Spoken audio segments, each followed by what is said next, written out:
She had no eyes, just two hollow sockets, dark, endless voids that swallowed the light, reflecting nothing back. Every instinct screamed at me to run. My legs locked in place, my breathing turned shallow. Then, through the rising panic, a thought clawed its way to the front of my mind. Rule number 2. If you see a woman in white, do not approach.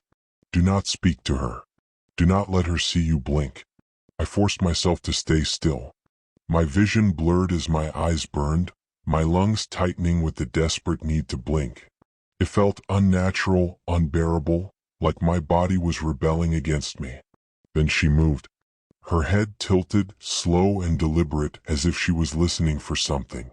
A soft, almost curious motion. I felt like an animal caught in a predator's gaze. Then just as silently she stepped back. Another step.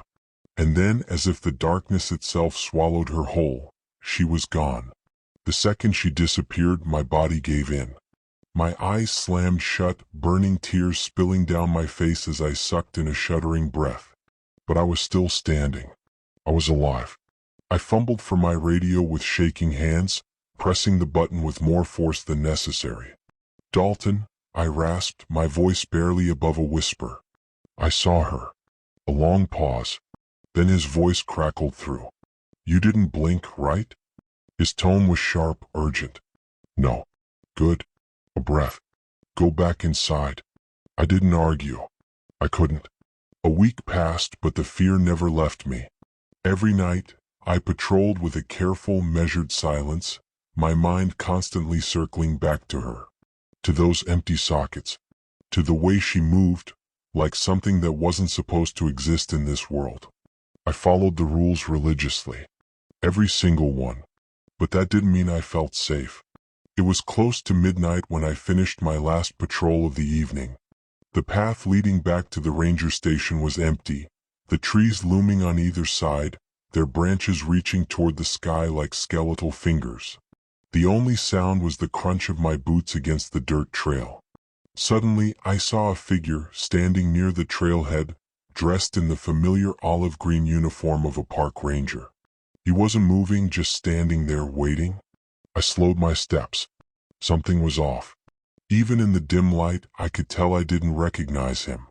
And I knew every ranger assigned to Black Hollow. He raised a hand and waved. "Hey, can you help me with something?" His voice was smooth. Too smooth. I stopped in my tracks. My mind raced, searching for an explanation. Maybe a ranger from another district? Maybe someone new? But then, deep in my gut, I felt it wrong. Something about his tone, his posture, the way he stood too still, sent every instinct screaming. Then the words surfaced in my mind. Rule number 5. If a man in a park ranger uniform asks for help past sunset, do not follow him. My mouth went dry. My pulse pounded in my ears. "What do you need?" I asked carefully, my voice barely above a whisper. The man smiled. But it wasn't a real smile. It stretched across his face in a way that didn't seem natural, the skin pulling too tightly over his cheekbones.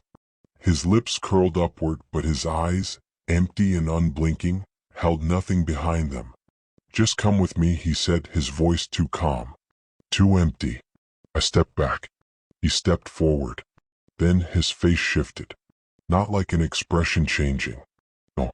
His skin moved like something underneath was trying to adjust, trying to fit itself into human form. My stomach twisted. I turned and ran. The station was less than 100 yards away, but it felt like miles. My boots pounded against the dirt, my breath coming in sharp gasps. I didn't dare look back. I reached the door and practically threw myself inside, slamming it shut, twisting the lock with trembling fingers. My body was shaking so violently I could barely breathe. Then my radio crackled. Dalton's voice. "Did he talk to you?" I swallowed, forcing my breath to steady. "Yes," I whispered. A long pause. "Did you follow him?" "No." Silence. Then finally Dalton spoke again. "Good." Another pause. Longer this time. Then quietly he said, "Get some rest." But how could I? Because now I knew There was more than one thing in Black Hollow, and some of them wore our faces. By now, I followed every rule like my life depended on it, because I was starting to believe it did.